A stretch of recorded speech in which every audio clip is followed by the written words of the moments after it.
В центре холла отеля «Флеминг Хаус» в Сиэтле под огромной люстрой стоял черный рояль. Полированный корпус отражал свет, а табличка с надписью «Не трогать». Инструмент готовится к вечеру. Делало его почти священным. Гости проходили мимо, не осмеливаясь приблизиться. Туда зашла Лили, 11-летняя дочь уборщицы. В старой форме, с босыми ногами и рюкзаком, она выглядела чужой среди дорогих костюмов и бриллиантовых сережек. Мать Лили, Роуз, убирала верхние этажи, а девочку оставили ждать внизу. Но у Лили был свой интерес – рояль. Она подошла к нему, тянула руку, но не успела коснуться. Из-за стойки к ней подошел менеджер отеля, высокий, холодный мужчина по имени мистер Грейсон. Он посмотрел на девочку сверху вниз и произнес достаточно громко, чтобы все услышали: «Ты не из тех, кому разрешено прикасаться к подобным вещам». Она не ответила.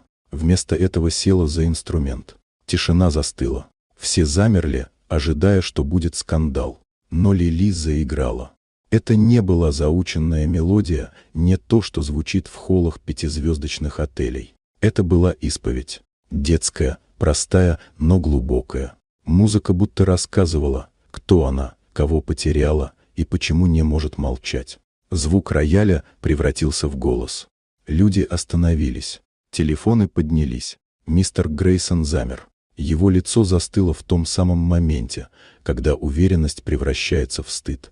Через несколько минут в холл спустилась Роуз, перепуганная. Но кто-то из гостей, пожилой мужчина в очках, мягко произнес: «Пусть доиграет». Мужчину звали Майлз Беррингтон. Он был музыкальным продюсером и приехал в отель на закрытую встречу с инвесторами. Но сейчас он смотрел только на Лили. Когда она закончила, наступила тишина, как после грома. Потом аплодисменты. И все изменилось. В тот же день в офисе управляющей отеля Кларисы Хенсли состоялся разговор. Грейсона уволили. Лили предложили стипендию в частной музыкальной академии в Нью-Йорке. Школа, жилье, помощь для матери – все. Роуз сначала не верила, но Лили только сказала: «Папа хотел, чтобы я играла. Это все, что у меня осталось». Прошло несколько недель. На сцене небольшого зала в Нью-Йорке девочка из Сиэтла, еще вчера уборщица и тень среди гостей, вышла к роялю. На афише было написано одно имя – Лили. Музыка лилась, не громкая, не сложная, но честная. В самом углу стоял Грейсон. Он пришел сам. Он не хлопал, просто слушал. Когда все стихло, Майлз Беррингтон сказал: «Сегодня мы услышали правду. И именно поэтому ее услышит весь мир». Лили поклонилась, в этот раз уверенно.